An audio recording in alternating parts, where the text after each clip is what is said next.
Now that the Fed meeting and the jobs report are done deals, let's check in with Dan Deming at KKM Financial. Dan, what are your 3 to watch in the market this week? Well, Angie, I'm looking at the Fed speak this week. We're going to have the Fed speakers back out in full force this week after the meeting last week to see how they are interpreting the recent message from the Fed chair. Couple that with the technicals in the market, the moving averages. I spoke about this last week. We're testing that 50-day moving average in most of the major averages once again this week, Angie. So that will be a hurdle for the markets, and that's another thing that I'm watching. And the third thing is earnings throughout the week. Nothing too big this week as far as like the Mag 7, but we still have a significant amount of earnings this week that will be impacting the markets. The blowout news from Apple was certainly reassuring. And then the jobs report showing some slowing in hiring.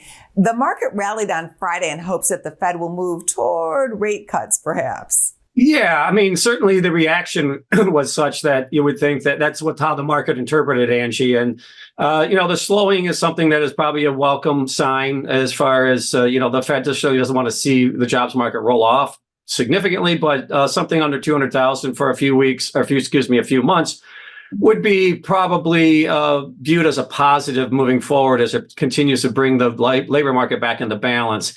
I mean, certainly the wage component ticking down on a monthly basis is viewed as a positive. I would hate to see that become a trend, though, because the last thing you want in this market is wages declining with slowing of the economy and inflation remaining elevated. Thanks for tracking all of that for us today, Dan. All right. Thanks for having me, Angie. Go to businessfirstam.com for where to see our show on TV.